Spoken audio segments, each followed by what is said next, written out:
Itu kenapa Petrus dan kawan-kawan itu tidak disebut nabi, disebutnya rasul. Karena apa? Untuk perintahnya pergilah jadikanlah semua bangsa muridku, muridnya Yesus bukan muridnya Petrus.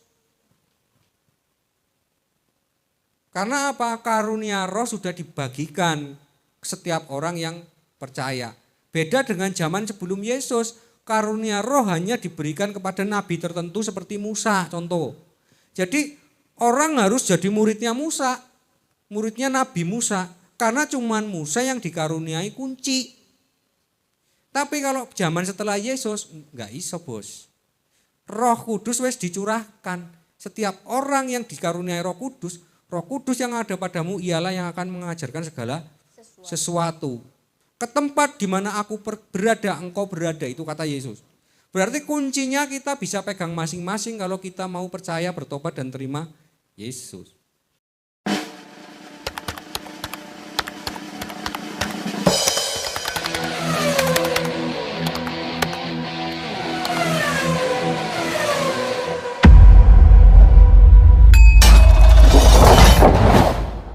Tema firman Tuhan hari ini, temanya adalah mendoakan orang mati.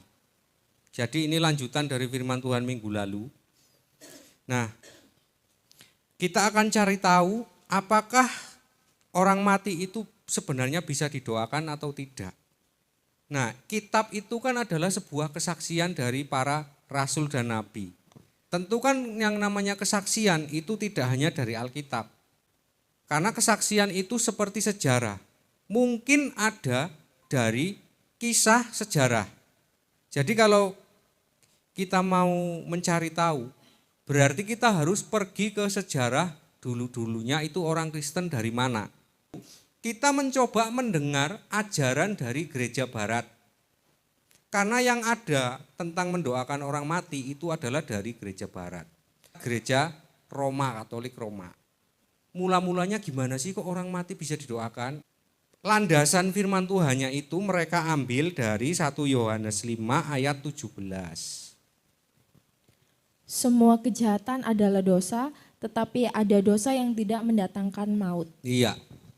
Semua kejahatan adalah dosa.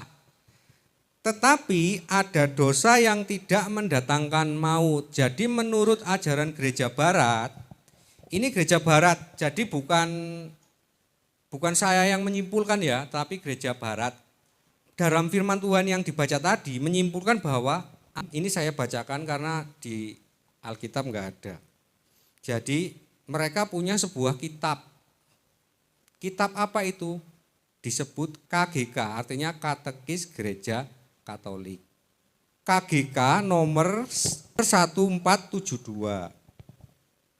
Saya bacakan bunyinya, di lain pihak setiap dosa, malahan dosa ringan ini contohnya kalau misalkan dosa pembunuhan dengan dosa mencuri, itu kan bobotnya besar dosa membunuh, ya kan? Bapak Ibu setuju enggak?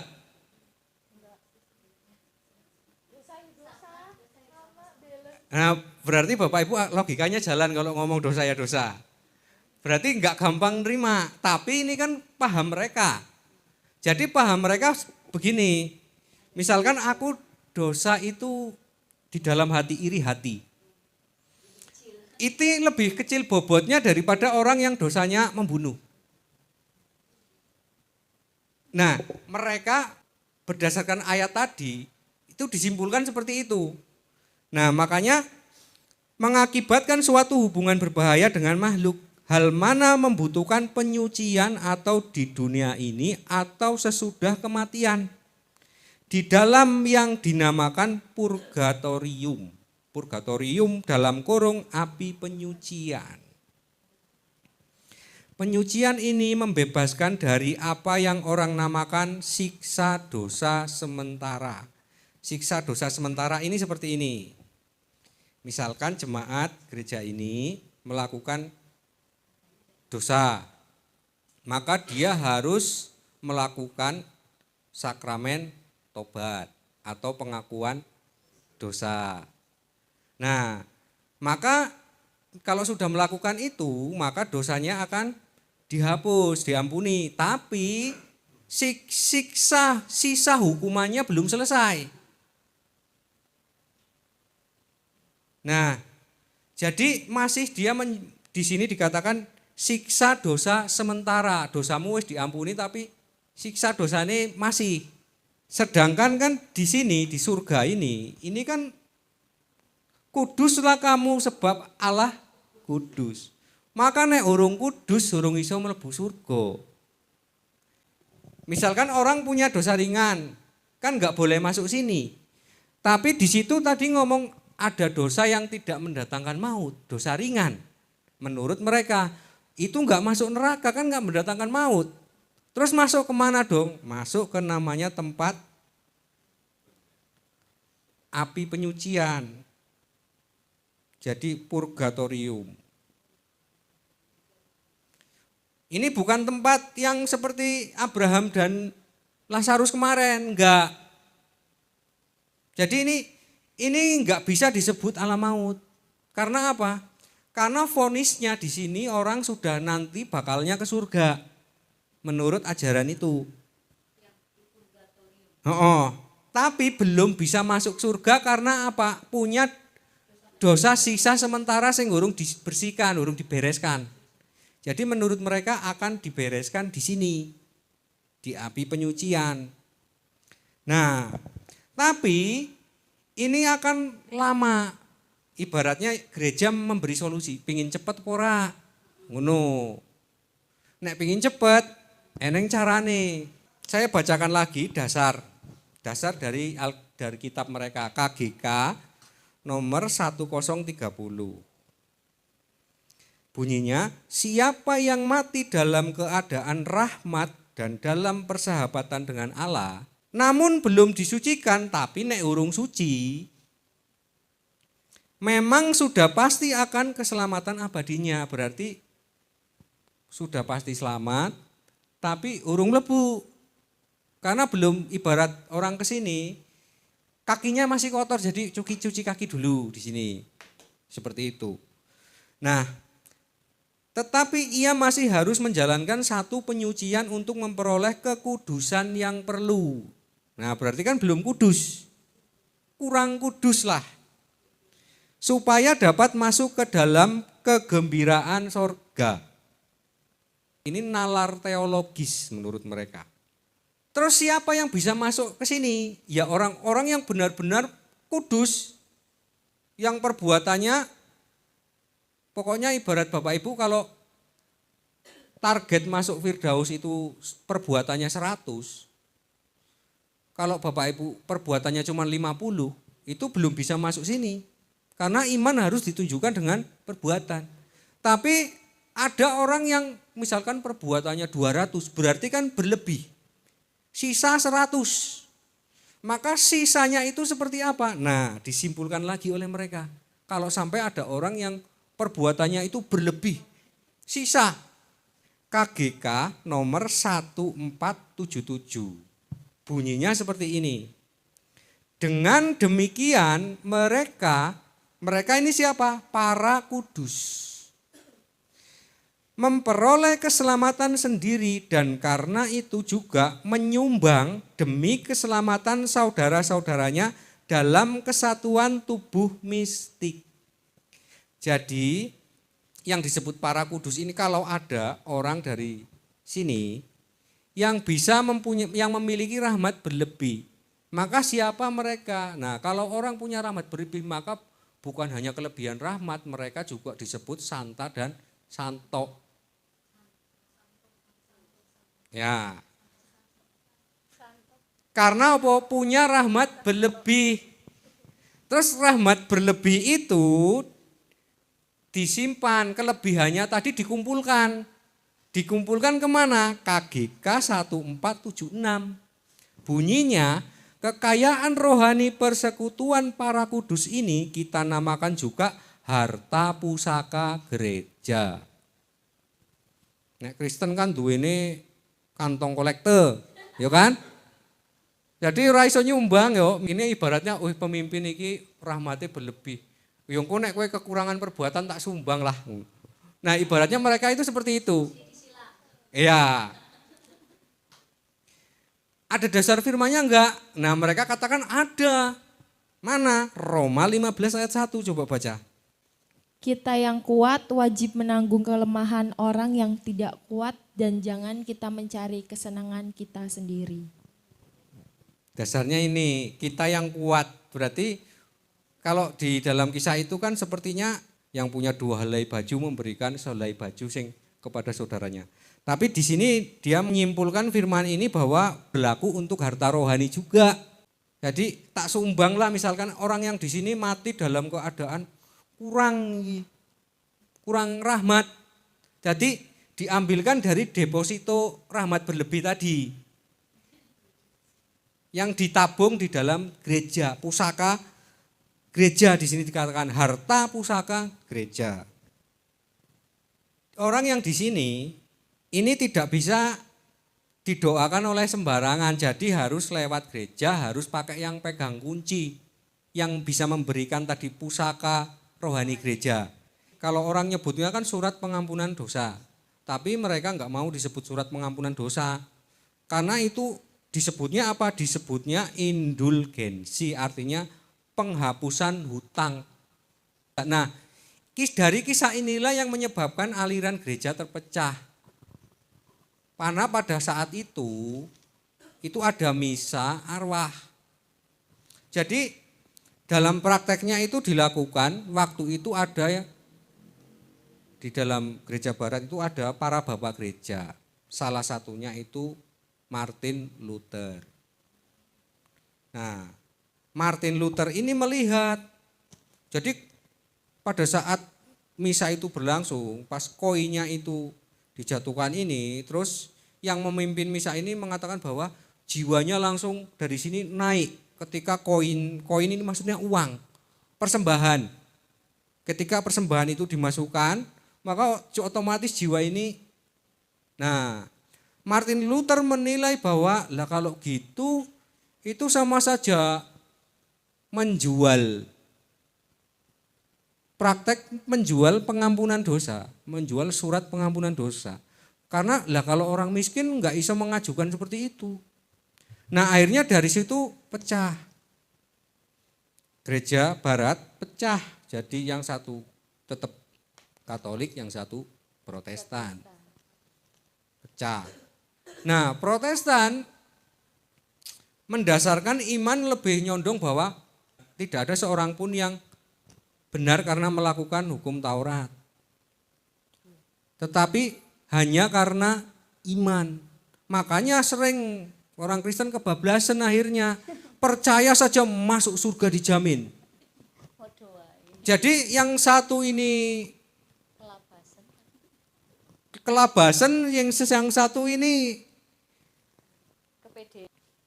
terus tadi, siapa yang bisa membuka kunci ini? Ya yang punya kunci. Yang punya kunci siapa? Nah, sekarang kita lihat ayatnya, Matius 16 ayat 19.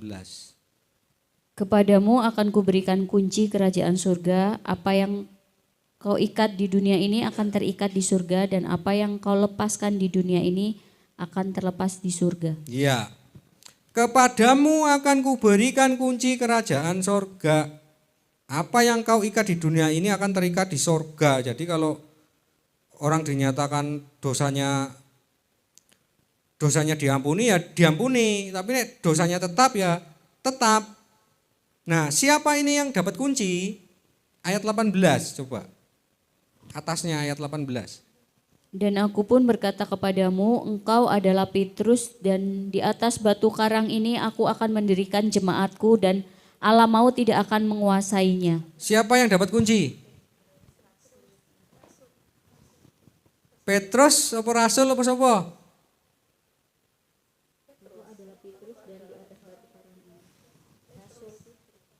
Yakin Petrus? Kalau Bapak Ibu itu yakin Petrus, berarti Bapak Ibu sependapat dengan ini, gereja ini.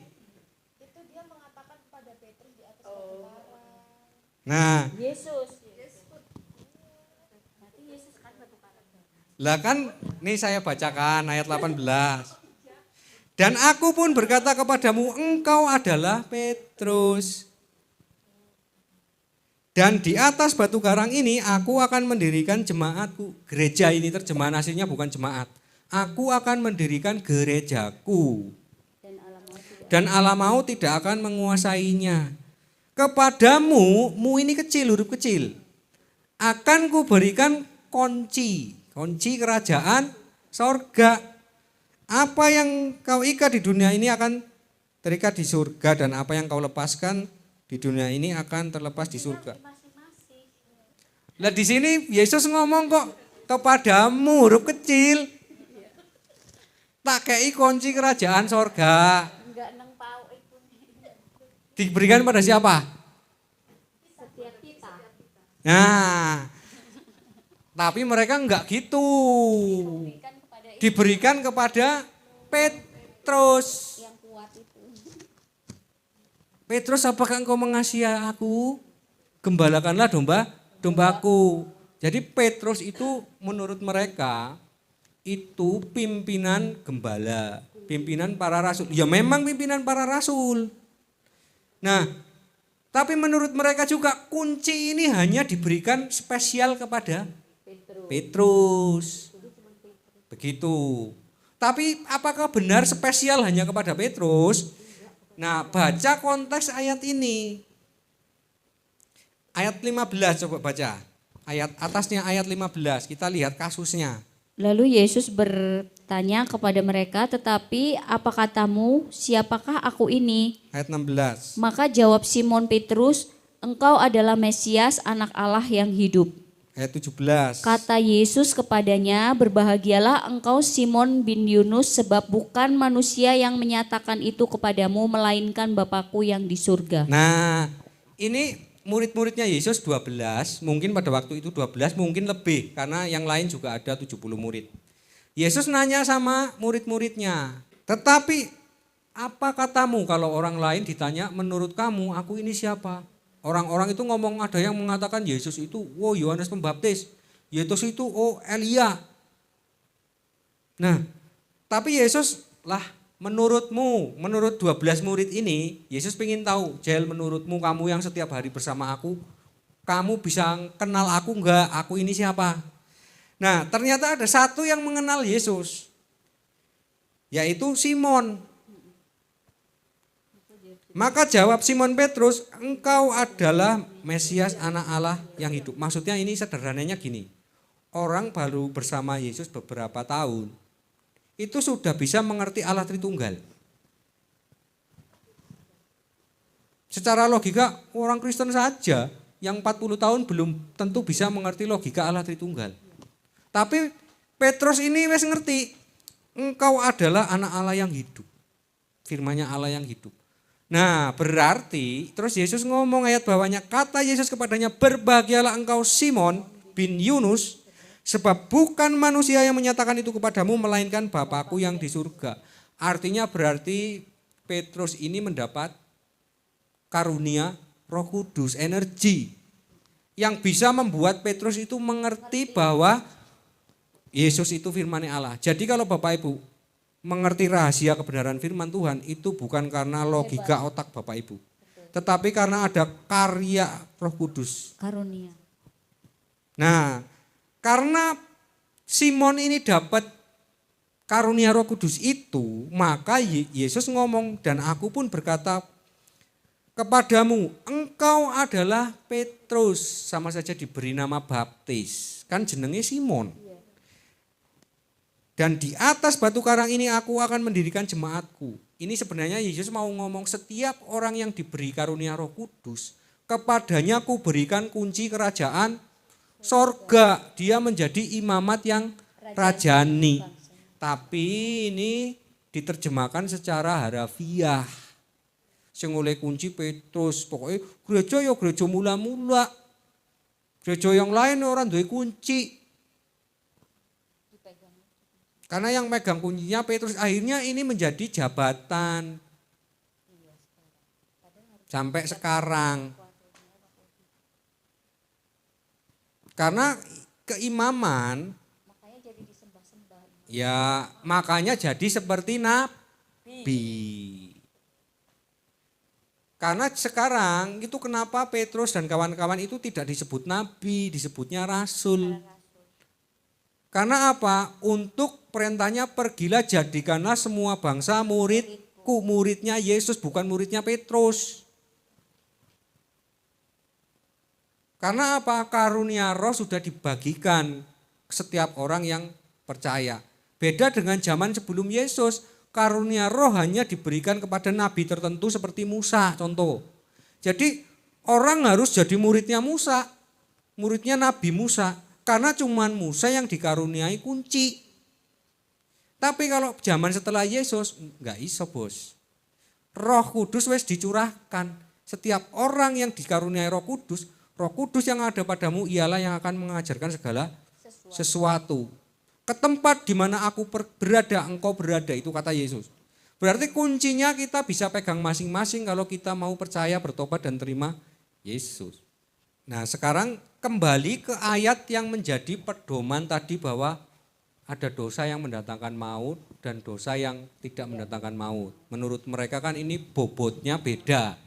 Mencuri dan membunuh itu bobotnya beda kata mereka. Sekarang kita cek. Apakah benar yang dikatakan dalam surat 1 Yohanes itu membicarakan tentang bobot dosa? Kita lihat penjelasannya. 1 Yohanes 3 ayat 15. Ini masih surat yang sama. Jadi masih satu surat.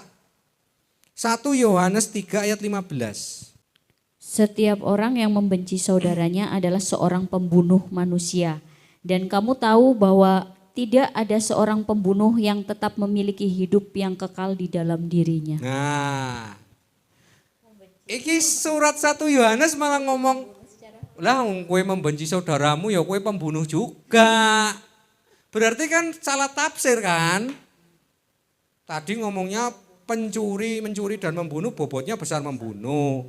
Lah ini 1 Yohanes surat itu sendiri lanjutannya ngomong. Membenci dengan membunuh, ya padha wae membunuh juga. Berarti mulai nalar teologisnya mulai diragukan karena bertentangan dengan yang dikatakan oleh surat itu sendiri.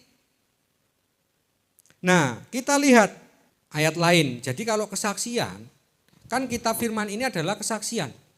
Itu bisa diuji kebenarannya kalau ada saksi yang lain. Karena sing palsu itu akan ketahuan kalau dia bertentangan. Kita lihat kesaksian Yakobus. Yakobus 2 ayat 10. Sebab barang siapa menuruti seluruh hukum itu tetapi mengabaikan satu bagian daripadanya, ia bersalah terhadap seluruhnya. Ya. Ini 10 hukum ini, seluruh hukum ini 10 perintah Allah.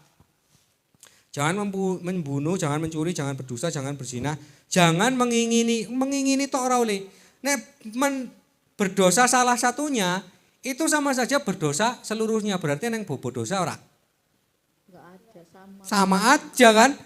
Makanya upah dosa adalah maut. Mulanya Yesus ngomong apabila matamu sing kiri apa sing kanan berdosa congkel, nek ora dicongkel ora iso mlebu surga. Jadi enggak ada dosa ringan ya urung surga ya urung neraka, enggak eneng.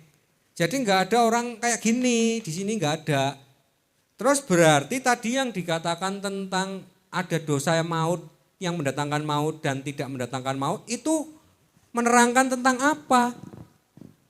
Kalau itu bukan bobot dosa. Nah, kita kan berarti harus bisa, kalau kita bisa nyangkal harusnya kita bisa menjelaskan juga maknanya.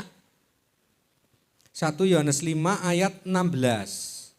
Kalau ada seorang melihat saudaranya berbuat dosa, yaitu dosa yang tidak mendatangkan maut, hendaklah ia berdoa kepada Allah dan Dia akan memberikan hidup kepadanya, yaitu mereka yang berbuat dosa yang tidak mendatangkan maut.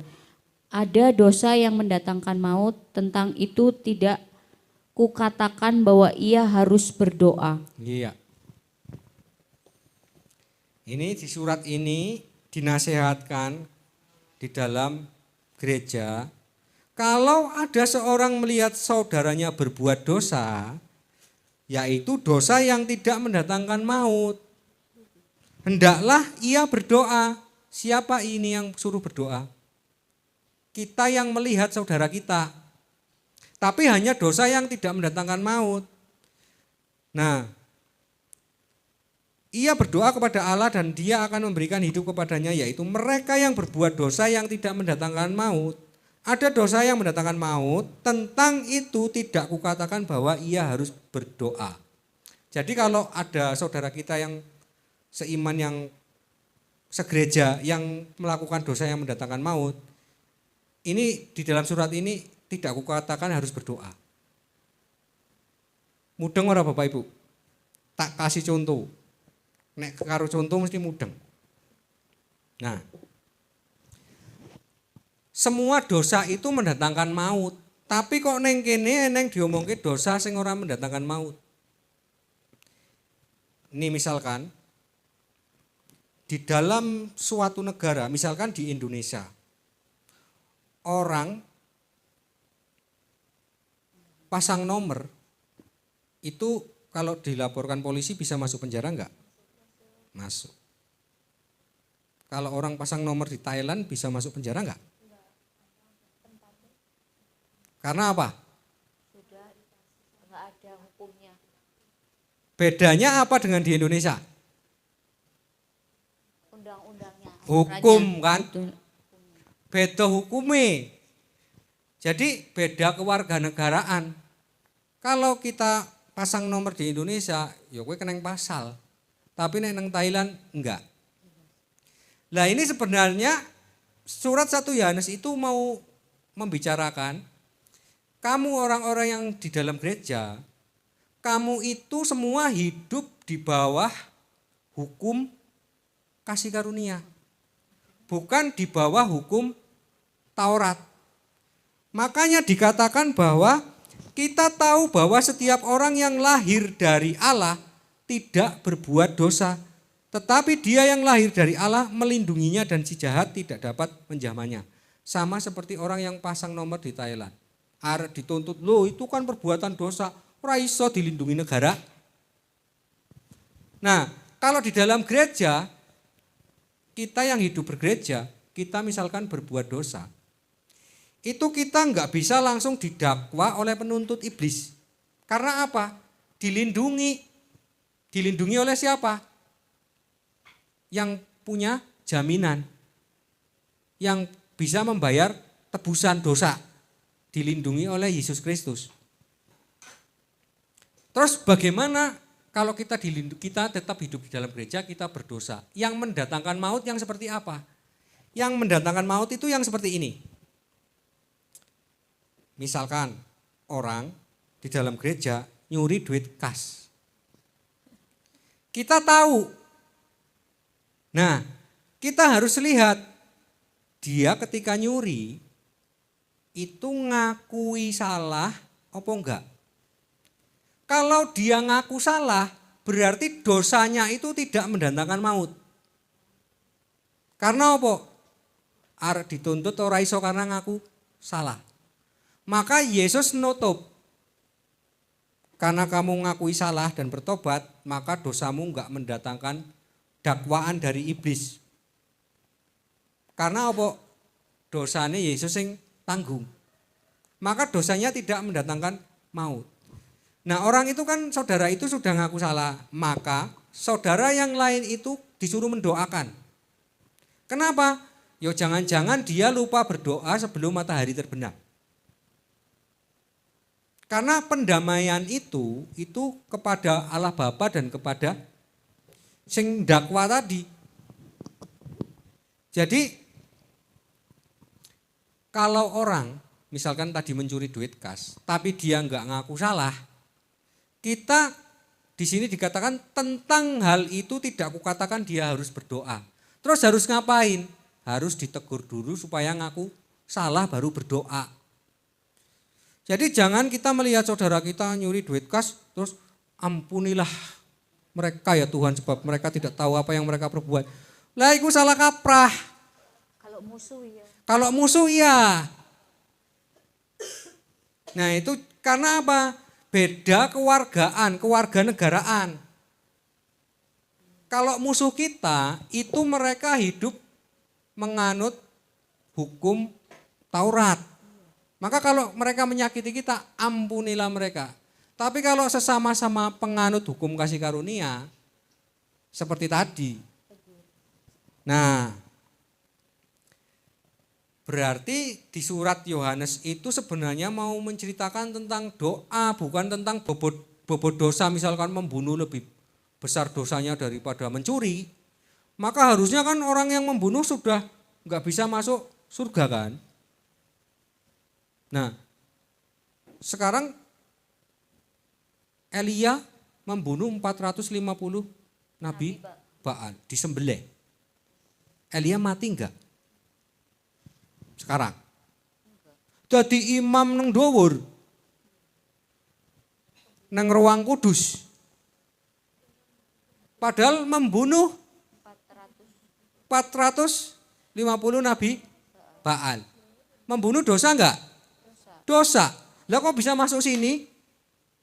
Kan di sini ada pasal bahwa ini tempat kudus.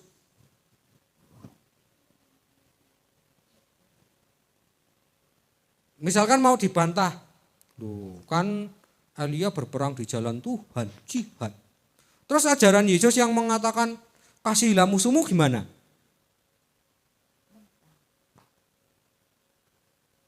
Elia membunuh 450 nabi Baal tapi bisa masuk surga. Logikanya gimana?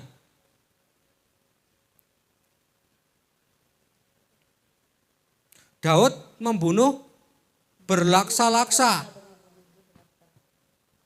Disebut dia adalah Yesus itu anaknya Daud. Anak seorang pembunuh yang membunuh beribu-ribu laksa. Kira-kira Daud masuk surga apa neraka? Nek Lamek ngomongkan jika Kain harus dibalaskan 7 kali lipat, maka Lamek 70 kali 7 kali lipat. Lah nek Daud? Nah, maka dosa itu bukan tentang bobotnya. Dosa itu sebenarnya tentang ketidaktaatan. Nek Elia waktu itu 450 nabi Baal kok enggak diampuni? Ya ora diampuni karena itu zaman sebelum kasih karunia Yesus Kristus itu turun. Zaman perjanjian lama.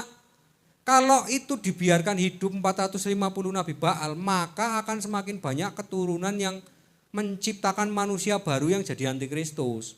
Maka lebih baik itu dimatikan, disimpan dengan alam maut. Di stop. Produksi manusia di stop. Sama saja.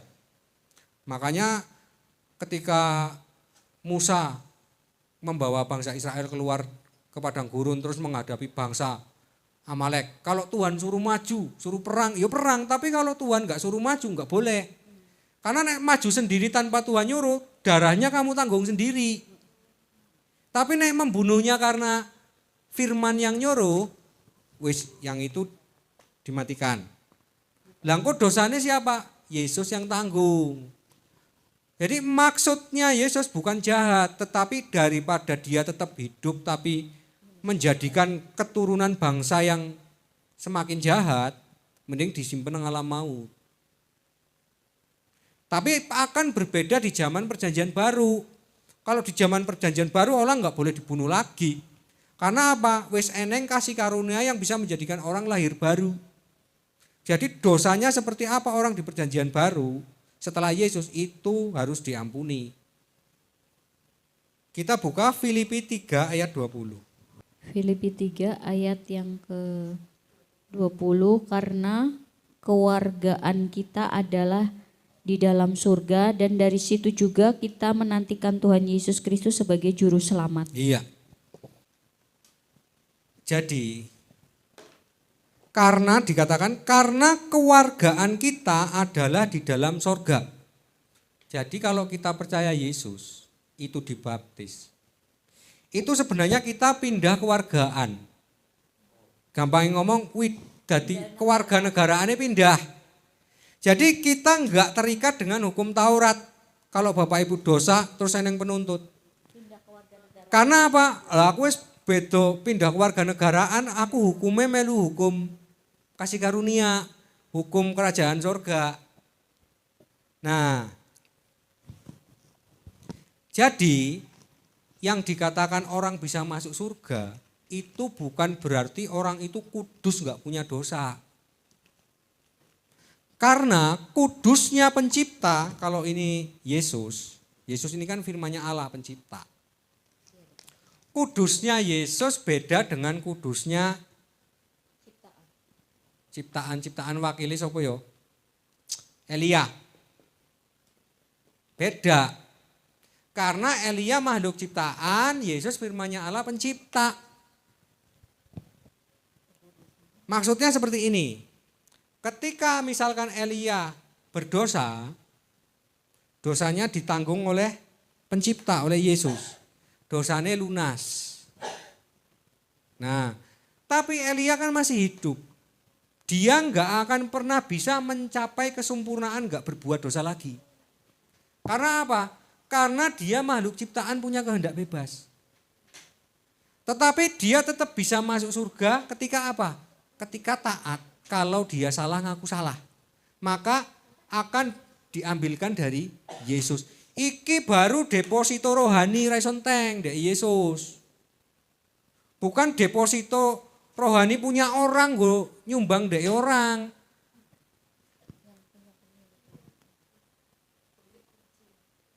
Karena cuman pencipta sing hartane enggak terbatas. Maka kudusnya manusia itu karena hanya kalau dia taat. Taat kepada siapa? Kepada hukum yang berlaku di kerajaan sorga. Hukumnya apa? Sekarang kita lihat. Yakobus 1 ayat 25. Tetapi barang siapa meneliti hukum yang sempurna, yaitu hukum yang memerdekakan orang, dan ia bertekun di dalamnya, jadi bukan hanya mendengar untuk melupakannya, tetapi sungguh-sungguh melakukannya, ia akan berbahagia oleh perbuatannya. Iya. Jadi hukum yang berlaku di kerajaan sorga, ini adalah hukum yang nanti akan berlaku di langit baru, bumi baru. Hukumnya adalah tetapi barang siapa meneliti hukum yang sempurna, yaitu hukum yang memerdekakan orang. Jadi hukumnya memerdekakan orang enggak menjerat. Kalau hukum Taurat kan orang melakukan dosa, wes kowe keneng pasal. Mata ganti mata, itu hukumnya menjerat. Tapi kalau hukum yang memerdekakan, ketika orang itu berdosa, tegur dhisik. Supaya apa? Kowe kudu ngakui salahmu. Supaya apa? Supaya kamu enggak terjerat maut. Jadi supaya ada pengampunan. Nah, itulah yang disebut hukum yang memerdekakan. Coba bayangkan di dalam sebuah kelompok atau komunitas, itu semua orang yang ada di dalamnya itu orang jujur. Kalau orang di situ enggak ada yang menipu, kalau ada yang salah ngaku salah, maka ini kan akan organisasi ini akan berjalan lancar. Karena apa? Orang yang sing korupsi, karena yang sing korupsi ngaku. Yang lain memaafkan, akhirnya ini damai. Kehidupan yang damai. Nah, itulah yang Tuhan Allah itu ingin wujudkan kepada makhluk ciptaan. Karena makhluk ciptaan disuruh kudus 100%. Jangan mencuri, jangan berdusta, jangan lain-lain, itu enggak sanggup. Makhluk ciptaan tetap ada keinginan untuk melakukan dosa. Tetapi yang penting ya wis lah, maka Allah memberikan solusi Yesus Kristus yang punya deposito rohani yang bisa habis. Yang penting kamu ngaku salah kalau berbuat salah.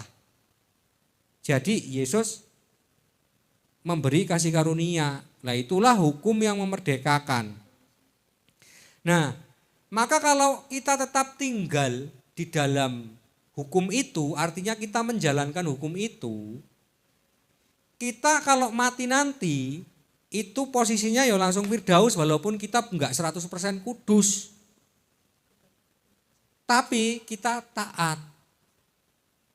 Karena apa? Karena kalau kita taat menjalankan hukum, kita jadi orang mau, aku nek salah ditegur, aku ngaku salah. Nah terus, Aku berbuat belas kasihan karena apa? Aku selamatnya sebenarnya karena aku enggak kudus, tapi karena aku kasihani sama Yesus. Makanya aku berbuat belas kasihan kepada orang. Itu namanya orang itu menjalankan hukum yang memerdekakan. Ketika orang itu misalkan mau mati, itu tidak akan diizinkan nyawanya terambil dalam keadaan orang itu tidak berjaga-jaga. Jadi Yesus tidak akan datang seperti pencuri kepada orang itu. Makanya dia masuk ke Daus. Kita lihat penjelasannya lebih jelas. 1 Yohanes 2 ayat 1.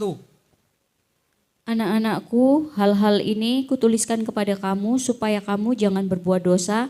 Namun jika seorang berbuat dosa, kita mempunyai seorang perantara pada Bapa, yaitu Yesus Kristus yang adil. Iya. Ini kan dinasehatkan kepada jemaat. Maka disebut anak-anakku, hal ini kutuliskan kepada kamu, jemaat, orang yang sudah lahir baru, yang dikatakan 1 Yohanes tadi tidak dapat berbuat dosa lagi. Nah, di sini dikatakan supaya kamu jangan berbuat dosa. Namun, ternyata jika memang seorang berbuat dosa, ya bisa dosa lagi. Nah, kita mempunyai seorang pengantara pada Bapa, yaitu Yesus Kristus yang adil. Itu makanya Yesus ngomong, aku pergi menyediakan tempat di sorga. Yesus ngapain? Kenapa dia harus berada di sorga sampai pemulihan segala sesuatu? Karena dia di bait suci. Supaya apa? Supaya ketika kita di bumi ini diberi kasih karunia Roh Kudus, kita ternyata kadang enggak taat melakukan dosa. Ketika kita jatuh ke dalam dosa, kita harus menghadap, minta Tuhan menghapuskan dosa kita, berdoa. Jadi kalau kita hidup di bawah kasih karunia, itu sebenarnya kita berusaha tidak melakukan dosa. Lainnya berdosa minta maaf. Minta maafnya kepada siapa? Ya kepada orang yang, ya kita berdosa kepada siapa? Yang bersangkutan. Terus kepada siapa lagi? Ya kepada Allah Bapa. Maka ngadepnya kepada Yesus. Nah, Yesus memberi pengampunan. Nah, dikatakan kita setelah ikut Yesus lahir baru enggak berbuat dosa lagi, enggak ada. Enggak ada orang yang bisa kudus. Makanya enggak mungkin orang punya rahmat berlebih. Karena enggak ada yang sempurna. Kita cuman bisa perbuatan kita cuman berbuat baik, ya bisa. Tapi Yesus yang menilai. Tapi perbuatan kita sebenarnya enggak bisa sempurna. Enggak bakal mungkin melebihi batas masuk surga. Karena kita makhluk ciptaan itu enggak ada yang layak masuk surga. Tapi dilayakkan oleh karena Yesus, oleh karena belas kasihan. Makanya di dalam hukum yang sempurna, itu dikatakan, Yakobus 1 ayat 25 kan tadi mengatakan, tetapi barang siapa meneliti hukum yang sempurna, yaitu hukum yang memerdekakan orang, dan ia bertekun di dalamnya, jadi bukan hanya mendengar untuk melupakan, tetapi sungguh-sungguh melakukan, ia akan beroleh bahagia oleh perbuatannya. Perbuatan apa? Ayat 27. Ibadah yang murni ialah Yang tak bercacat. mengunjungi yatim piatu dan janda yang sedang dalam kesusahan, dan menjaga dirinya supaya tidak dicemarkan oleh dunia. Jadi hanya karena belas kasihan orang itu bisa masuk surga. Karena belas kasihan Yesus Kristus. Kalau orang merasa punya rahmat berlebih, lah apa orang malah orang sing duduk di depan di tempat ibadah yang berjalan memakai baju effort yang kelihatan kudus, aku nek puasa Senin Kemis, aku nek Jumat aku yo semedi nang gunung. Lah apa enggak malah jadi Farisi? Cuman kadang orang itu menilai dari tampilan. Wah, iki wis jelas kudus lah iki. Padahal enggak ada orang yang kudus. Makanya ketika Yesus ngomong ditanya, siapakah yang terbesar di kerajaan surga? Yesus nyari anak kecil kan. Karena apa ya, anak kecil urung bisa membedakan yang baik dan yang jahat. Berarti beda itu pusaka rohani sama kasih karunia yang orang Kristen Protestan lakukan kan di dalam bergereja kita kan ketika bersekutu kasih karunia itu justru yang menyelamatkan orang itu. Nah, atau mereka punya pengertian itu juga yang kelebihan harta rohani itu. Ini kan pusaka rohani masalahnya ini dari para kudus. Kalau kita sesama walaupun kita nggak kudus bisa saling. Kita punya pusaka rohani? Enggak. Tapi kita punya Yesus. Jadi cuman Yesus sing duwe pusaka rohani. Jadi kita cuman minta kepada kalau ada makanya penghakiman dimulai dari rumah Tuhan. Maksudnya orang hidup bergereja itu namanya orang hidup di bawah hukum kasih karunia. Karena apa? Nek ditegur dia ngaku salah.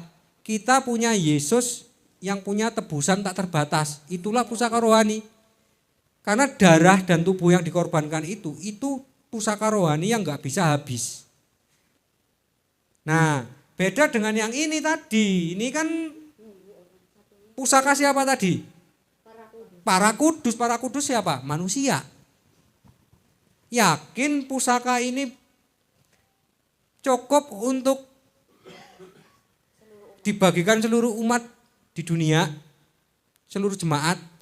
Ya kalau memang benar dia punya kelebihan rahmat. Nah kalau ternyata enggak sempurna, cacat. Beda dengan Yesus, nah Yesus jelas sempurna. Karena keimaman itu sudah tidak lagi tongkat kerasulan Petrus. Nah, orang Petrus pokoknya orang yang kuncinya orang iso dibuka. Kita lihat sendiri apa kata Petrus. 1 Petrus 2 ayat 9.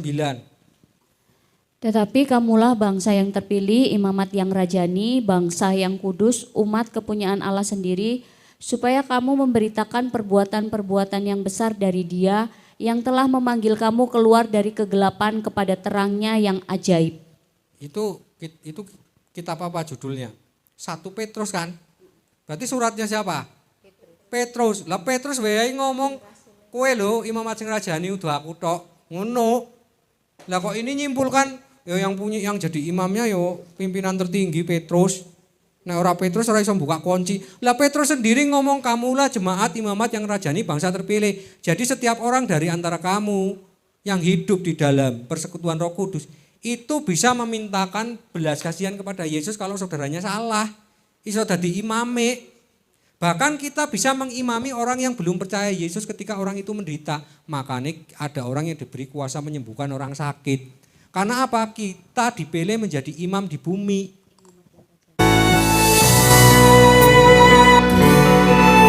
Hidup kami perkenankan kami ialah ketika kami mengakui setiap dosa-dosa kami Tuhan.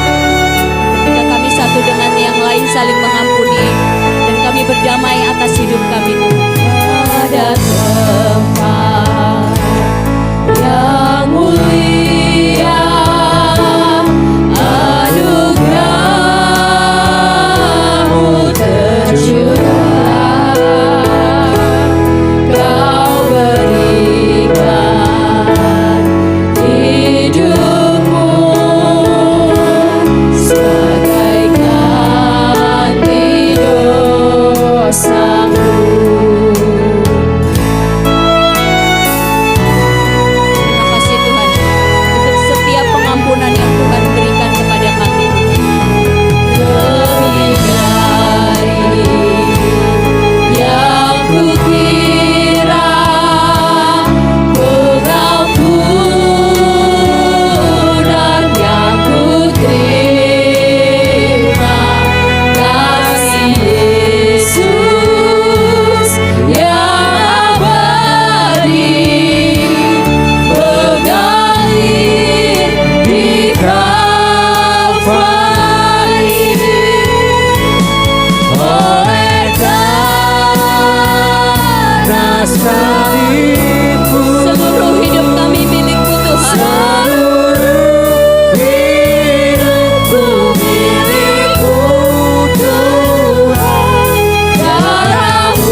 satu dengan yang lain harus saling mengasihi Tuhan. Darah-Mu yang sanggup menguduskan dan menyucikan hati kami Tuhan, melayakkan kami untuk menerima tubuh dan darah Kristus sebagai lambang hidup kami di dalam Kristus, menjadi keberadaan kami untuk kami terus bertumbuh di dalam Tuhan. Dengan segenap hati kami membawa keluarga kami di hadapan-Mu Tuhan, memohon belas kasih-Mu Tuhan, untuk kami beroleh pengampunan-Mu Tuhan. Maka Engkau melembutkan setiap hati di tempat ini Tuhan. Kami sebagai anak, ketika kami seringkali tidak patuh dan tidak hormat terhadap kedua orang tua kami Tuhan, pagi hari ini kami mohon belas kasih-Mu Tuhan, untuk melembutkan hati